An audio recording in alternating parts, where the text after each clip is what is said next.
Hola, ¿cómo estás? ¿Cómo les va? Muy contenta por la lluvia, esperemos que haya realmente beneficiado muchísimo a nuestras tierras, nuestras queridas tierras y sierras cordobesas.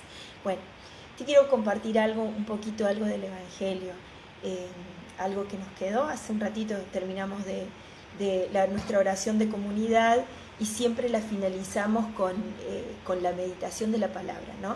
Bueno, y la verdad que estuvo hermoso, la verdad que estuvo preciosa, pero a mí en lo particular me quedaron algunas cositas marcadas de esa meditación y digo, siento de compartirlo, siento ese impulso. Bien, ok. Bien, la palabra que se me ha meditado hoy, que contemplamos hoy, es el Evangelio de Lucas, capítulo 11, versos 47 al 54. Y la primera en el versículo 47 dice, dijo el Señor, ay de ustedes que construyen los sepulcros de los profetas, a quienes sus mismos padres han matado. Bueno, así comienza. Yo me quedé con esa partecita, pero ¿por qué me quedé con esa partecita? Ahora les cuento. Bueno, resulta que claro, cuando uno lee estas citas bíblicas, cuando se medita en estas citas bíblicas, se ve como que hay un Jesús que parece duro, ¿no? Parece, cuidado, ojito, parece duro. Y bueno, y Jesús a veces ha sido duro, pero justamente, con los fariseos, por ejemplo, o bueno, algunos del pueblo judío, que los llegó a llamar sepulcros blanqueados, raza de víboras. Y uno se pregunta cómo un ser de amor, que lo primero que te viene al corazón es eso, cómo un ser de amor como es Jesús, que es el amor mismo, nos habla de esta forma. Miren, no es tan difícil la respuesta. Jesús lo que vino a traernos es la vida eterna. Y porque hay vida después de la muerte. El tema es que Él vino a traernos esa vida eterna. Pero para acceder a esa vida eterna, nosotros también tenemos que ser seres de amor como Él es. Porque fuimos creados a su imagen y semejanza. Y para eso tenemos que comportarnos como Él nos mostró, como Él nos enseñó. Ámense los unos a los otros como yo los he amado. Ámense como yo los amé. Y yo los amé hasta dar la vida.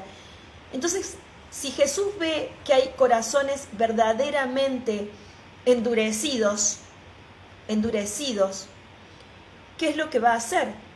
Es muy simple. Los va a sacudir, va a intentar sacudirlos.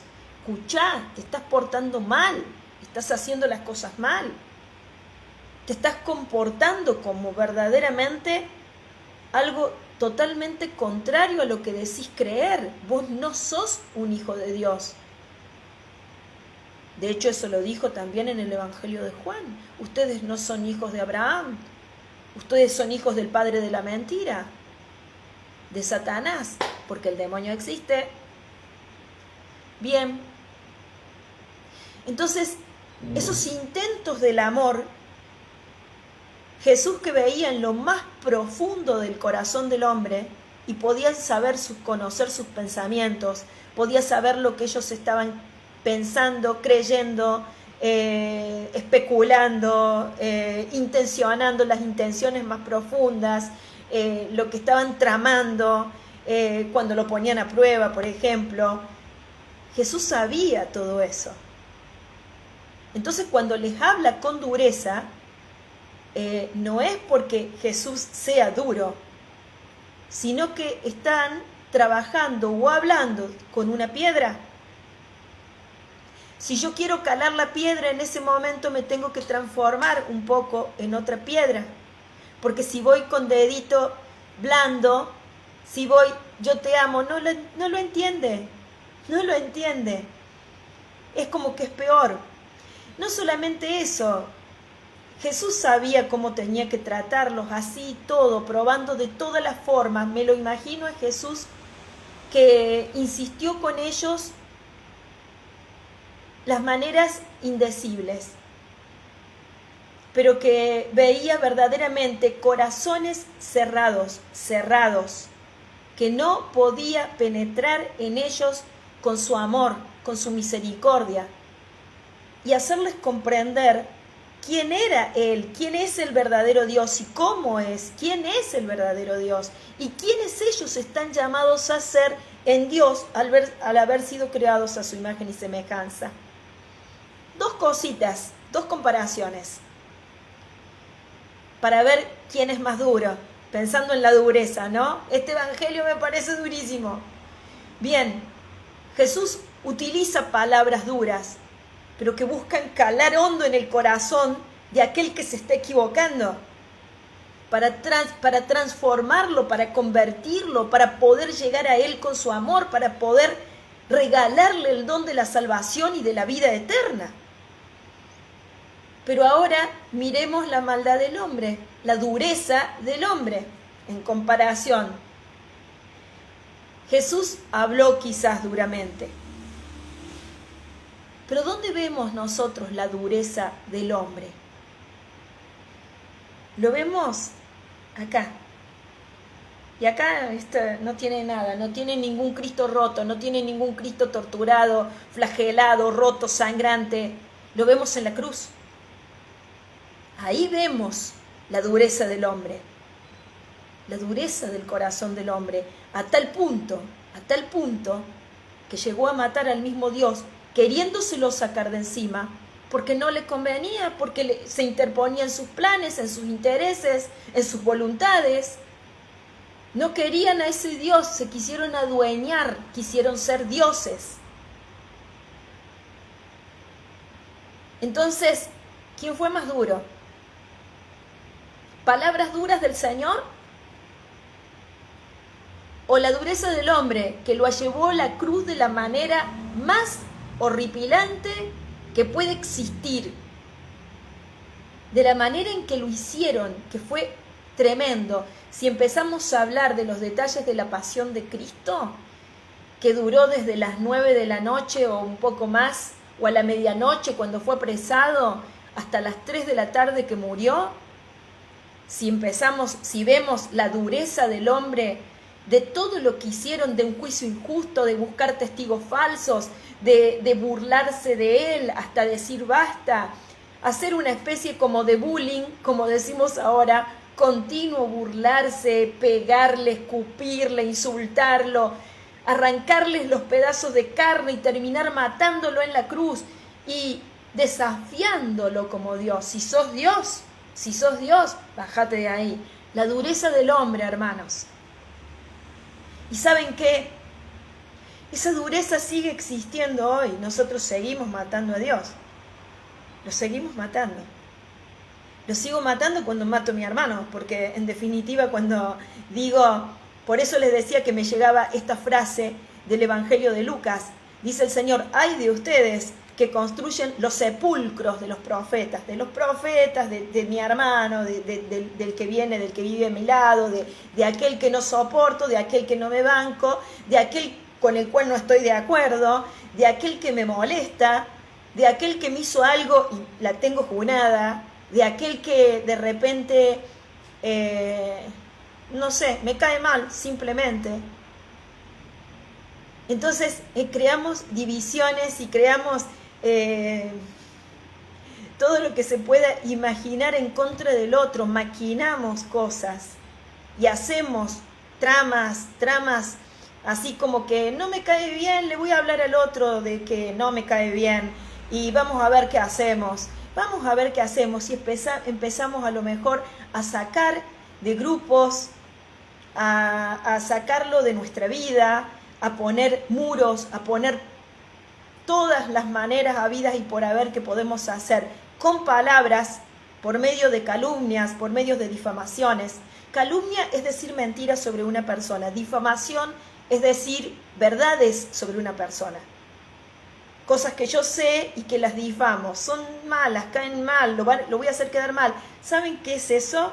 Eso atenta contra el 5.º mandamiento, que es no matar, porque lo estoy matando en su fama, en lo más sagrado que la persona tiene, su fama, porque es la fama de alguna manera la que lo llega a introducir, que lo llega a hacer en una sociedad, en un grupo, en una comunidad, que lo hace ser parte. Y eso es una necesidad básica del ser humano. Si el ser humano está creado, es un ser sociable, creado para vivir con otros, no podemos vivir aislados. Y nosotros muchas veces nos encargamos de dejar aislados a muchos. Y es terrible lo que hacemos. Y hay miles de formas de matar al otro, o sea, miles de maneras. Les cuento una sola cosita que me llamó la atención, que escuché ayer. Un testimonio de una chilena, de una chica que de repente, por querer salvar a su padre de una secta, lo va a buscar en donde está, se encuentra con una oscuridad tremenda, se encuentran con que los demonios existen y se encuentran con que ella, por las prácticas que hacía, estaba súper requete embichada, tenía una gran cantidad de esos bichitos malignos. Bueno, la cuestión es que ella empieza todo un proceso para su liberación. Entonces busca, el Señor abre los pasos, era el tiempo para ella. El Señor abre los caminos para que se encuentre con las personas justas, o sea, con padres y con un exorcista y gente que la fue guiando por ese camino. Bueno, el Señor le dio en ese proceso el don del conocimiento infuso, o sea, sin que ella haya estudiado, sin que ella haya nada, le da un conocimiento que viene del Espíritu, y entonces ella puede ver cómo obran estos espíritus malignos. Y miren cómo obran, una de las formas. Por ejemplo, a mí me llamó tanto la atención y dije, bueno, por ejemplo, viene el demonio siempre trabaja en la mente, es el campo de batalla del enemigo, y sobre la mente y sobre las emociones de las personas. Entonces, por ejemplo, un día me levanto a la mañana y tengo rabia, me da rabia algo, ¿no es cierto? Bueno, me da rabia algo y me puede durar un ratito, pero cuando el espíritu, que está lleno de espíritus malignos, viene, se da cuenta, el espíritu de la rabia se da cuenta de que estoy abriéndole la puerta de mi vida, porque lo estoy sintiendo, lo estoy llamando, viene a mí y me hace actuar y hace toda su influencia sobre mí para que yo tenga más rabia, más rabia, más rabia, más rabia. Entonces, ¿qué pasa? Viene y se me acerca una persona y descargo la rabia contra esa persona. Muy bien, esa persona, obviamente, ¿qué pasó? Reaccionó y dice, le agarró rabia a él también, o a ella también, porque de repente se sintió injustamente atacado, o justamente como sea, pero se actuó con rabia. Bueno, esa persona lo tomó, se fue, salió, se encontró con otra persona y desahogó su rabia. Entonces el espíritu fue pasando de persona en persona, de la primera a la segunda, y así durante todo el día. Y lo que empezó con algo chiquitito así, se hizo una cosa tremenda, y como son espíritus de muerte, a las 4 de la mañana, por ejemplo, cae sobre una persona que de repente es muy violenta, le agarró una rabia tremenda y cometió un asesinato, un femicidio, supongamos, que ahora, un asesinato, y terminó en la muerte de alguien. ¿Y dónde empezó? Empezó en la mañana con la rabia chiquitita de una persona en su casa, que se fue trasladando. Pum, pum, pum, pum, pum. Pum. Terminó con la vida de alguien. Y uno dice, ¿tan así? Sí, hermanos. Es como les digo antes, como les decía antes, la maldad, la maldad del pecado, nosotros no tenemos conciencia de la maldad del pecado. Es muy grande. Ahora, ¿cuál es la buena noticia? La buena noticia es que el bien tiene el mismo efecto, actúa de la misma manera, pero más poderoso todavía. Cuando una persona hace el bien y vive en el bien, ese bien también se comunica, es el Espíritu Santo. Eso se comunica. De repente, miren, por ejemplo, les voy a dar un ejemplo de la palabra de Dios. Dice la palabra de Dios que en las primeras, cuando se fundó la iglesia primitiva, en Hechos de los Apóstoles, cuando se empezaron a formar las primeras comunidades cristianas que creían en Jesús, dice que los de afuera, no sé si paganos o judíos, pero los de afuera de la comunidad, cuando los veían, lo que los asombraban, dice, ¿cómo se amaban? Les asombraba eso, cómo se amaban. ¿Y qué hacían con ese amor que ellos veían? Provocaba en ellos el deseo de ser parte de esa comunidad. Y díganme si nosotros vemos que una persona tiene una bondad increíble, tiene una paz increíble, tiene palabra de sabiduría, tiene un amor impresionante, una calidez y sabemos que es íntegra, sabemos que es recta, sabemos que es honesta, sabemos que te dan ganas de estar con ella, de charlar con ella, podés confiar en esa persona y decir, y todo eso. Díganme que no nos provoca una atracción especial para decir, si yo quiero estar con alguien hoy, bueno, me gustaría estar con esta persona. Compartir un mate, compartir una caminata, me gustaría estar con ella porque me transmite paz. Si tengo que confiar algo en alguien, lo tengo que pensar bien, no puedo confiar en cualquiera. ¿En quién voy a confiar? En una persona que me transmita confianza. Y esa confianza que se transmite, esa paz que se transmite, uno la carga, la lleva, la recibe y la da después con otros que se cruzan. ¿Sí? Es lo que Jesús ha hecho. Jesús ha hecho la diferencia. Jesús en la cruz fue como que toda esa bola enorme que se había armado de pecado y de mal, del poder del mal, desde la caída, desde la primera caída del hombre, Jesús en la cruz le dijo, hasta acá llegaste, querido, hasta acá llegaste, porque mi amor recupera, mi sangre derramada por amor recupera a todos los que me robaste, los recupero, y cuando Él los recupera, en su amor infinito, nos devuelve la libertad. Ya no somos esclavos, somos libres por Jesús y en Jesús, por su sangre derramada en la cruz y por su resurrección. Que esa es la garantía de que verdaderamente es el Hijo de Dios, es el Hijo de Dios. Así que, ¿qué podemos decir? ¿A quién vas a alimentar en tu interior? ¿A qué lobo interior? ¿A quién vas a alimentar en tu interior? Yo quiero alimentar el Espíritu de Jesús en mí. Quiero ser un ser de amor. Quiero ser un ser de amor. Quiero ser un ser de amor. He tenido en mi vida, desde los 10 años, experiencias de todo tipo con el Señor y también sé de la existencia del enemigo. Lo sé. Por eso hablo de eso. Y cuando uno comparte algo es para enriquecer al otro, para enriquecerlo, porque es derramar también amor. Es lo que estamos llamados a hacer. Si a mí algo me hizo bien, quiero que al otro también le haga bien. Quiero que le haga mucho bien. Y deseo en mi corazón esa bendición del cielo que caiga sobre vos, que se derrame sobre vos, que te llene de Él, que te llene, que te dé todo eso que soñás, que esperás, que te haga crecer en Él, en la vida en el Espíritu, en la vida del Espíritu Santo. Esa es la verdadera vida. Gracias, Señor. Gracias, Señor. Gracias, Señor. Porque no nos abandonás, porque estás siempre con nosotros, porque nos guías, porque nos haces tus hijos, derramas tu espíritu en nosotros y que así siga siendo hasta el fin de nuestros días. Amén. Bueno, sigamos pidiendo lluvia.